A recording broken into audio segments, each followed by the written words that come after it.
Bendito es el Señor en este momento precioso y maravilloso que nos regala para poder estar en su santa presencia. Aleluya. Y el título de este mensaje es: Yo sanaré tu tierra para que seas como el cedro del Líbano. Aleluya. Escuche esta palabra, es para su vida. Yo sanaré tu tierra para que seas como el cedro del Líbano. Vea ese cedro fuerte, firme, alto. Aleluya. Y vamos a ir a la palabra del Señor en el libro de Oseas, capítulo 14. Vamos a leer todo el capítulo, que es del 1 al 9. Dice la palabra del Señor y empieza con este precioso título: Súplica a Israel para que se vuelva a Jehová. Leo para ustedes en el nombre del Padre, del Hijo y del Espíritu Santo. Vuelve, oh Israel, a Jehová tu Dios por tu pecado, porque por tu pecado has caído. Llevad con vosotros palabras de súplica y volved a Jehová y decidle: quitad toda iniquidad y acepta el bien, y te ofreceremos la ofrenda de nuestros labios. Dice otra versión: el becerro, el sacrificio de nuestros labios. No nos librará el asirio, no montaremos en caballos, ni nunca más diremos a la obra de nuestras manos, dioses nuestros, porque en ti el huérfano alcanzará misericordia. Vea qué precioso el versículo 4 dice: yo sanaré tu rebelión, los amaré de pura gracia, porque mi ira se apartó de ellos. Yo seré a Israel como rocío, aleluya. Él florecerá como lirio y extenderá sus raíces como el Líbano. Se extenderán sus ramas y será su gloria como la del olivo y perfumará como el Líbano. Volverán y se sentarán bajo su sombra, serán vivificados como trigo y florecerán como la vid. Su olor será como el vino del Líbano. Efraín dirá: ¿qué más tendré ya con los ídolos? Yo lo oiré y miraré, y yo seré a él como la haya verde, de mí será hallado tu fruto. ¿Quién es sabio para que entienda esto? Y prudente para que sepa, para que lo sepa. Porque los caminos de Jehová son rectos, y los justos andarán por ellos, mas los rebeldes caerán en ellos. Padre Celestial, aquí estamos una vez más delante de tu preciosa presencia, Señor, dispuestos a escuchar tu voz a través de tu bendita palabra. Esta palabra que es viva y eficaz. Esta palabra que es más cortante que dos filos y que penetra hasta partir el alma, las coyunturas, los tuétanos y discierne los pensamientos y las intenciones del corazón. Gracias por tu palabra. Gracias por el privilegio, Señor, de que cuando leemos tu palabra somos pasados, Señor, por ese quirófano, por ese bisturí del cielo, aleluya, que opera nuestro ser, que arranca lo que tiene que arrancar para traer vida a nuestra alma. Gracias te damos en el nombre del Padre, del Hijo y del Espíritu Santo. Amén. Qué hermosa palabra le da Dios a su pueblo. Y recuerde que aquí no solamente estamos hablando del pueblo de Israel, estamos hablando de su iglesia, estamos hablando de tu vida y de mi vida, que somos ese pueblo escogido por Dios, ese especial tesoro, aleluya. Y en esta palabra Dios nos muestra que Él quiere traer sanidad, que Él quiere traer renuevo, que Él quiere traer protección, que Él quiere mostrarnos su verdadero amor. Pero todo empieza con una condición. Si usted pudo leer esa palabra, empieza con una condición. Vuelve, oh Israel, a Jehová tu Dios. Vuelve, oh Israel, a Jehová tu Dios. Dice la palabra en Malaquías 3:7, volveos a mí y yo me volveré a vosotros. Volveos a mí y yo me volveré a vosotros, ha dicho Jehová de los ejércitos. Aleluya. El Eterno tiene grandes bendiciones. El Eterno tiene promesas maravillosas, pero ¿sabe para quién? Para aquellos que están escuchando su voz, para aquellos que han decidido volverse a Jehová con todo su corazón, para aquellos que realmente han tenido un verdadero arrepentimiento. Por eso leímos ahí donde el profeta Osea dice, quitad la iniquidad. Quitad la iniquidad. Y esta palabra me llamaba la atención porque la palabra iniquidad, hermano, es una palabra muy profunda. Es una palabra donde la persona decide endurecer su corazón. Cuando hablamos de iniquidad es cuando una persona empieza a sumergirse en el pecado como le sucedió al rey David. ¿Qué pasó con el rey David? Recordemos que todo empezó cuando él abrió aquella puerta a la lujuria, al deseo carnal. Y desde la azotea de su casa empezó a observar a Betsabé. Ahí empezó su pecado, el pecado de lujuria. Pero ¿qué ocurrió? En vez de que en ese momento David reconociera y dijera, no, ¿qué está pasando? Y corriera a Jehová de los ejércitos, dice la Biblia que más bien él comenzó a desearla. O sea, él empezó a predeterminar qué iba a hacer con Betsabé. Y ahí es cuando se convierte en iniquidad. Cuando ya la persona empieza a predeterminar. Y entonces, ¿qué pasa? Recuerda, la manda a llamar. Y ya no solo fue el pecado con sus ojos, sino que manda a llamar a aquella mujer y adultera con ella. Pero vea lo que sucede. No se queda ahí. David no se para temeroso diciendo, Señor, perdóname. No. Él continúa. Eso es iniquidad. Un pecado fue llevándolo a otro pecado. ¿Y qué pasó después de que adulteró? Mandó a matar al esposo de Betsabé, a Urías. Y vemos, hermano, cómo claramente él fue haciendo cosas premeditadas. Y eso es lo que hace que un pecado se convierta en iniquidad. Y por eso no podemos permitir eso en nuestra vida. No podemos permitir que el pecado se enseñoree de nosotros. Aleluya. Eso le dijo Dios a cuando estaba Abel y Caín. Él le dijo a Caín, no permitas que el pecado se enseñoree de ti. Pero Caín no quiso escuchar la voz de Jehová. Y por eso fue y mató a su hermano. Por eso, cuando hemos pecado, hermano, dice la Biblia que tenemos un abogado, a Jesucristo sentado a la diestra del Padre. ¿Y qué está esperando Jesús?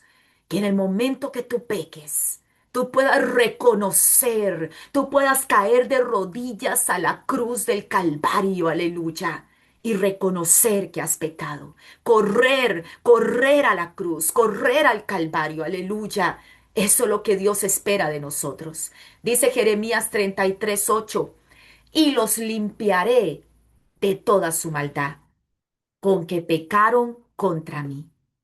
Pero vea qué precioso, y perdonaré todos sus pecados que contra mí pecaron y que contra mí se rebelaron. ¿Está dispuesto Dios a perdonar? Sí. ¿Está dispuesto Dios a limpiarte? Sí. Pero hay algo que debemos hacer. Dice Primera de Juan 1:9, si confesamos nuestros pecados, Él es fiel y justo para perdonar nuestros pecados y limpiarnos de toda maldad. Así es la misericordia de nuestro Dios. Está en nuestro corazón tomar la decisión, tomar la elección. o de seguir en aquel pecado y que se convierta en iniquidad, o hacer un alto, aleluya, y permitir que la palabra nos confronte y que como así el salmista David llegó a un punto en que él se dio cuenta de lo que estaba haciendo y le abrió su corazón a Dios y vino con un verdadero arrepentimiento y dice en el Salmo 51 que es un salmo maravilloso. El salmo donde David le abre su corazón a Dios y le dice, he pecado, he hecho lo malo, pero no solamente de la boca para afuera, sino que lo hace con su corazón, con un verdadero arrepentimiento. ¿Y sabe por qué sabemos que hubo un verdadero arrepentimiento? Porque si seguimos leyendo todo el resto de la historia de David, nunca más pecó de adulterio, nunca más pecó de asesinato, de matar a otro. Nunca más. Él no volvió a cometer aquel pecado. Eso quiere decir que él se arrepintió de todo corazón. Y él le dice en el Salmo 51:2, lávame más y más de mi maldad y límpiame de mi pecado. Él abre su corazón. Eso es lo que Dios está esperando de su pueblo. Un corazón sincero, un corazón que realmente le diga, Señor, aquí estoy. No puedo con mis fuerzas, pero con tus fuerzas, aleluya. Tú me puedes sacar de ese lodo cenagoso, aleluya. Dice Hechos 3:19. Así que arrepentíos y convertíos, para que sean ¿qué? Borrados, borrados, aleluya, vuestros pecados, para que vengan de la presencia del Señor tiempos de refrigerio, aleluya. Dios quiere, hermano, que su pueblo empiece a experimentar tiempos de refrigerio, que su pueblo empiece a tener ese tiempo de regocijo, que es el lema de este año, aleluya, que su pueblo empiece a tener esa sanidad de su tierra. Yo sanaré tu rebelión, dijo el Señor, aleluya. Pero ¿cuál es la condición? Volvernos a Él de todo corazón, volvernos a Él por completo, sacar esos ídolos que están invadiendo nuestro corazón para que la misericordia de Dios nos alcance, para que su misericordia nos permita experimentar una verdadera restauración, aleluya, una verdadera sanidad espiritual, un verdadero regocijo, que Él pueda refrescar nuestro ser, aleluya.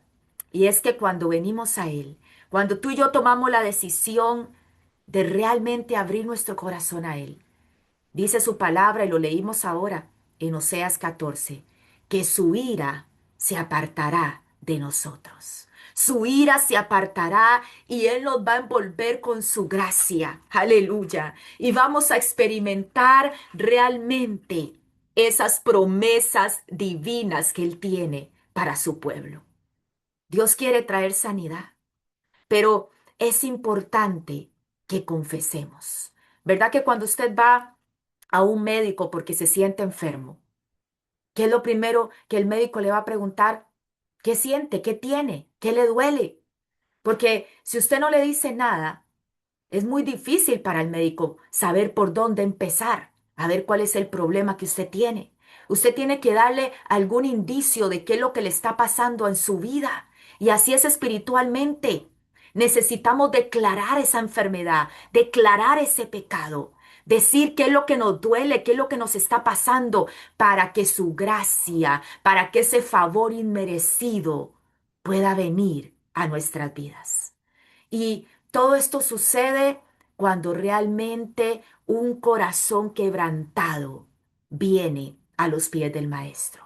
Él empieza a sanar, Él empieza a sanar esa rebelión, Él empieza a sanar ese corazón. ¿Y sabe qué trae? Dice la Biblia, lo acabamos de leer, un rocío. Dice que Él trae un rocío, aleluya. Y ese rocío es para que tú empieces a florecer espiritualmente, porque Dios no rechaza a aquel que viene a Él con un corazón humillado.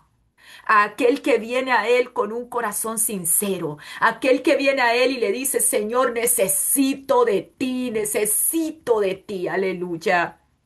Dice el Salmo 51:17, los sacrificios de Dios son el espíritu quebrantado, el corazón contrito y humillado. No despreciarás tú, oh Dios. Dios no rechaza un corazón humillado delante de Él, un corazón quebrantado, un corazón que le dice, aquí estoy, aquí estoy, aquí estoy quizás hecho pedazos, aquí estoy, he fallado contra ti, pero necesito que tú me tomes en tus manos y empieces de nuevo a formar esta vasija de barro, aleluya. Ese corazón contrito y humillado nunca será rechazado por nuestro Dios. Y entonces ahí Dios empieza a traer sanidad. Y dice, ahí en Oseas 14, donde leímos, hermano, dice, y seré a Israel como rocío, florecerá como el lirio y extenderá sus raíces como el Líbano. Aleluya. Empieza a decir que va a ser como un rocío. ¿Sabe qué trae el rocío? El rocío son esas gotitas, yo no sé si usted ha visto, esas gotitas que al amanecer llenan todas las plantitas. ¿Y eso qué trae? Trae una frescura, hermano, trae una humedad, aleluya, trae frescura al amanecer. Y eso es lo que Dios quiere, traer un bálsamo, aleluya, un bálsamo para traer frescura a esa herida. Usted ha sentido cuando se quema, ¿verdad? Que se siente bien feo, pero usted puede traer un pedacito de hielo o pone su mano en agua fría y usted empieza a sentir, aleluya, que se refresca aquella herida. Y eso es lo que Dios quiere, aleluya. Él quiere traer esa frescura a su pueblo, ese rocío, aleluya, esa paz que sobrepasa todo entendimiento. ¿Sabe para qué? Para que todo lo que estaba seco por el pecado hoy empiece a florecer. Vea lo que dice, aleluya, Deuteronomio 32:2. Y vea ese rocío en todo ese zacatito, aleluya. Dice, goteará como la lluvia mi enseñanza, destilará como el rocío mi razonamiento, como la llovizna sobre la grama y como las gotas sobre la hierba. Ese es el rocío de Dios. Ese rocío que te hace crecer, ese rocío que te hace germinar, ese rocío que trae vida. ¿Vida para qué? Para que la semilla de la palabra sea ese alimento que haga que tu vida dé fruto. Aleluya. Que haga que tu vida, que tu alma pueda florecer y pueda ser ese aroma agradable delante de Dios. Ese olor grato de Cristo, porque eso es lo que producen las flores y eso es lo que Dios quiere. Él quiere mandar su rocío, aleluya, para que tú germines, para que tú florezcas. Y cuando tú floreces, eres olor grato de Dios. Tu vida es alabanza que sube como incienso delante del trono de la gracia, aleluya. Y no solamente nos habla de florecer. Dice ahí en Oseas 14, y extenderás tus raíces como el Líbano. Aleluya. Cuando un árbol extiende sus raíces, es porque empieza a tomar fuerza. Es porque está cimentado para que nada lo mueva. Aleluya. Son esos árboles que pueden durar miles de años y están cimentados, aleluya. Y eso es lo que Dios quiere, que podamos extender esas raíces para estar fortalecidos en Él y que ningún viento, que ninguna tormenta, que ninguna tempestad pueda moverte de la roca que es Cristo. Dice el Salmo 92, 12 y 13, el justo florecerá como la palmera. Crecerá como cedro, ¿en dónde? En el Líbano, plantados en la casa de Jehová. En los atrios de nuestro Dios florecerán. Aleluya. Qué precioso, hermano. Y algo que me llama la atención es que dice que este cedro del Líbano, leyendo un poquito en internet, dice que crece en zonas altas y rocosas. En zonas montañosas del Mediterráneo dice que crece en zonas altas y dice que son suelos rocosos, como usted puede ver ahí en la imagen. Y también me llamó la atención que dice que necesitan una exposición directa al sol. Y todo esto me llamó la atención. Y en Isaías 33, del 15 al 17 dice, el que camina en justicia y habla lo recto, el que aborrece la ganancia de violencias, el que sacude sus manos para no recibir cohecho, el que tapa sus oídos para no oír propuestas sanguinarias, el que cierra sus ojos para no ver cosa mala. Escuche esto. Este habitará en dónde? Aleluya. Este habitará en las alturas. ¿Dónde crece el cedro del Líbano? En zonas altas, en las alturas, aleluya. ¿Y dónde crece? En montañas rocosas. Y vea lo que dice. Este habitará en las alturas. Fortaleza de roca será su lugar de refugio, aleluya. Fortaleza de roca será su lugar de refugio. Se le dará su pan y sus aguas serán seguras. Y el versículo 17 dice, tus ojos verán al rey en su hermosura, verán la tierra que está lejos. Cuando estamos en las alturas, hermano, nuestra mirada no puede estar en lo terrenal. Cuando estamos en las alturas, nuestra mirada está puesta en las cosas de arriba. Cuando caminamos en las alturas es porque hemos resucitado con Cristo y ya nuestra vida, aleluya, está enfocada en Cristo. Por eso los cedros del Líbano están en dónde? En las alturas. Y no solamente en las alturas, dice que están en un suelo rocoso. Y es que esto nos habla, hermano, tanto porque quiere decir que nuestra vida tiene que estar fundamentada en la roca. Y esa roca es Cristo. Ese fundamento es Cristo. El que es prudente, dice la Biblia, edifica su casa sobre la roca. Edifica su casa, aleluya, en la piedra angular que es Cristo, porque sabe que ninguna tormenta lo hará caer. Por eso tenemos que decirle, Señor, yo quiero ser ese hombre prudente que edifica mi casa sobre la roca. Dice Deuteronomio 32:4, Él es la roca cuya obra es perfecta, porque todos sus caminos son rectitud, Dios de verdad y sin ninguna iniquidad en él. Es justo y recto. Aleluya. Él es la roca de mi salvación, decía el salmista David. Él es la roca de mi refugio. Aleluya. Ahí está el cedro del Líbano, sobre esa roca. ¿Y qué más dije antes? Que el cedro del Líbano necesita una exposición directa al sol. Y esto me hacía ver, hermano, que cuando cada día exponemos nuestra vida a la luz de la palabra, ya no caminamos en oscuridad. Cuando exponemos nuestra vida a la luz de la palabra, somos el reflejo de su gloria. Aleluya. Así como el cedro ocupa esa exposición directa del sol, ¿sabe para qué?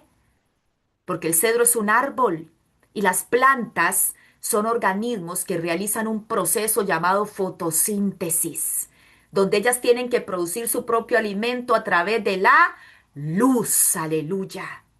Así tú y yo necesitamos estar expuestos a esa luz. Esa exposición directa a la luz. ¿Y sabe quién es la luz? Cristo. Él es el camino, la verdad y la vida. Él es la lámpara a nuestros pies y la lumbrera a nuestro camino. Esa luz es Cristo, aleluya. Esa luz es la que hace que esa planta pueda producir esa savia, hermano, esos nutrientes, aleluya, que le hacen crecer, que le hacen germinar. Y eso es lo que Dios quiere, que tú y yo nos expongamos a la luz de la palabra para que la palabra nos confronte. Y al ser confrontados, poder ser vivificados para dar fruto delante de nuestro Dios. Dice el versículo 6 de Oseas 14 que estamos estudiando, y extenderá sus ramas y perfumará como el Líbano. Me llamó la atención que este cedro era utilizado, hermano, para muchas cosas en el Antiguo Testamento. Y ahí en Números 19:6 dice, luego tomará el sacerdote madera de cedro, el cedro del Líbano, e hisopo y escarlata, y lo echará en medio del fuego en que arde la vaca, el sacrificio, el holocausto, aleluya. La madera de cedro se utilizaba o se encontraba dentro de aquellas sustancias aromáticas que se quemaban en el altar del santuario. ¿Por qué? Porque tiene un aroma que impregna, tiene un aroma, hermano, que se extiende, aleluya. Y por eso, si tú y yo somos esos cedros del Líbano, tú y yo tenemos que emanar ese aroma del cielo, ese aroma de Cristo, aleluya. Una fragancia agradable a Dios. Y es que te puedo asegurar que nadie puede desprender un aroma tan agradable que aquel que pasa tiempo con el Maestro. Cuando tú pasas tiempo con Él, cuando tú tienes esa intimidad con Él, tú vas a emanar el mejor aroma, el aroma de Cristo. Tú vas a llevar ese fruto, ese reflejo de Cristo en tu vida. Y dice que también estos árboles de cedro eran utilizados o fueron utilizados para construir el templo de Jerusalén. Dice Primera de Reyes 6:18, y la casa estaba cubierta de cedro por dentro. Todo era de cedro, ninguna piedra se veía. Aquella casa, hermano, fue cubierta por cedro. Dice que el altar también era de cedro por dentro. Era cedro, hermano, lo que construía aquella edificación, aquel templo de Jerusalén. Y qué lindo, porque recuerde que usted y yo somos el templo del Espíritu Santo.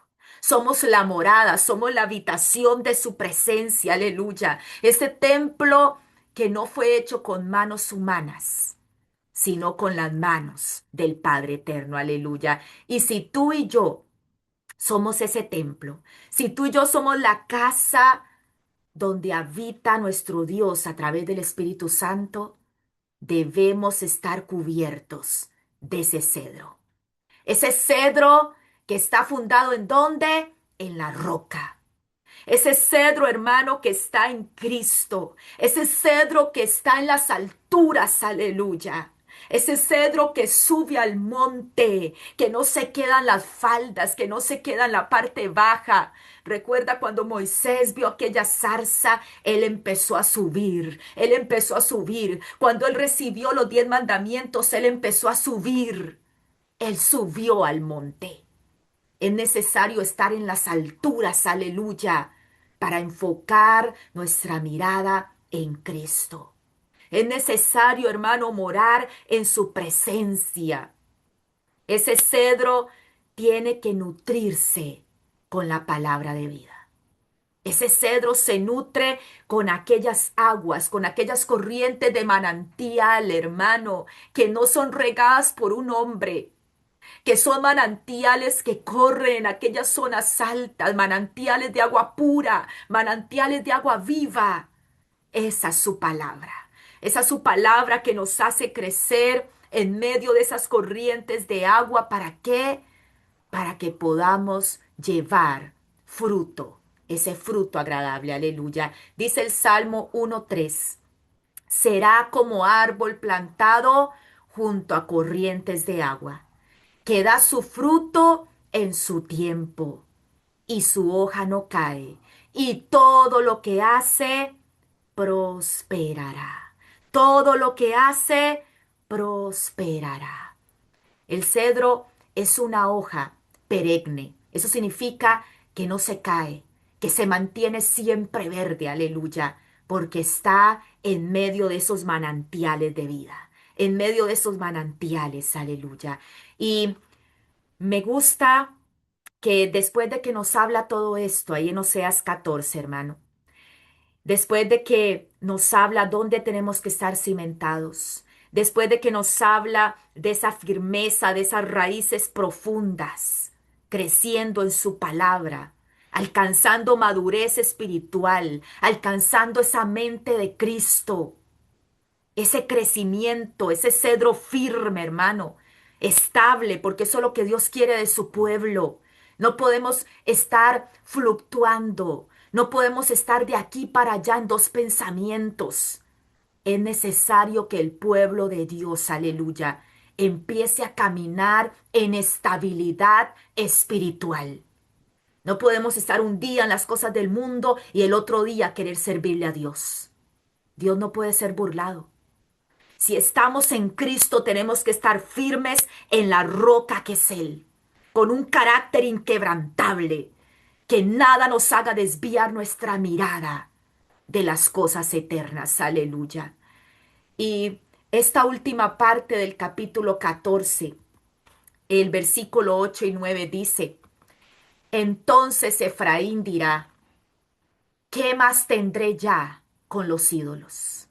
¿Qué más tendré ya con los ídolos?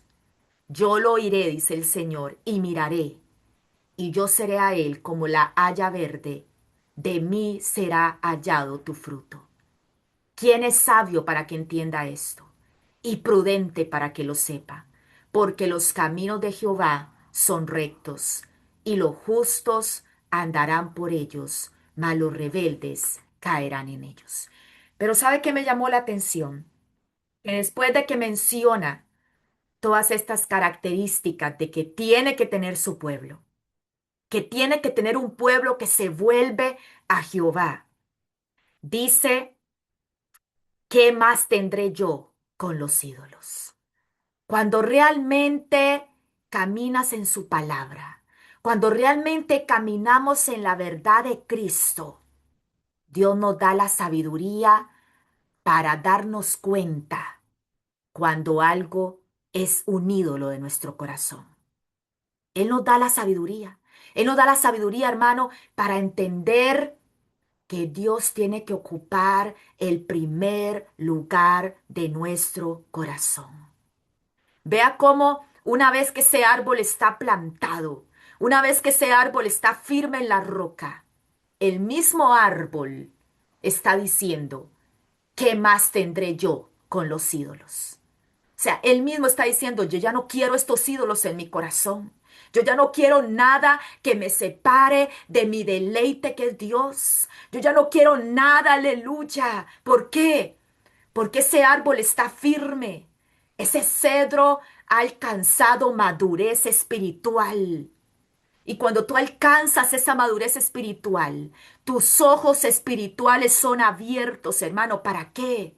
Para tener el conocimiento, la prudencia, la sabiduría, el entendimiento, aleluya, de caminar en el camino recto de Cristo, de no permitir que nada te desvíe ni a la derecha ni a la izquierda. ¿Por qué? Porque eres un árbol que está sembrado junto a corrientes de agua. Un árbol, aleluya, que lleva fruto delante de Dios. Un árbol que es verdadero sacrificio de alabanza delante del trono de la gracia. Ese cedro, aleluya, tiene esa semilla, tiene ese fruto. Y eso es lo que Dios quiere. Que ese cedro esté firme, que ese cedro esté fuerte, que ese cedro extienda sus raíces, aleluya, que ese cedro, aleluya, tenga estabilidad espiritual. Ya no es tiempo de andar de aquí para allá, hermano, es tiempo de asentarnos en la palabra. Es tiempo, aleluya, de tener ese carácter inquebrantable y dar ese fruto agradable delante de nuestro Dios. Padre Celestial, aquí estamos. Dígale, Señor, hoy me vuelvo a ti. Hoy me vuelvo a ti. Hoy quiero cumplir con esa primera condición donde tú nos dices, volveos a mí y quitad la iniquidad de vuestro corazón, para que tú puedas traer ese rocío, para que tú puedas traer esa sanidad a esa rebelión, para que tu gracia nos envuelva, aleluya. Aquí está nuestro corazón, aquí está nuestra vida, Espíritu Santo, presentada delante de ti para ser ese cedro firme, ese cedro que da fruto, ese cedro, aleluya, que tiene un carácter inquebrantable delante de nuestro Dios. Aleluya, gloria a Dios.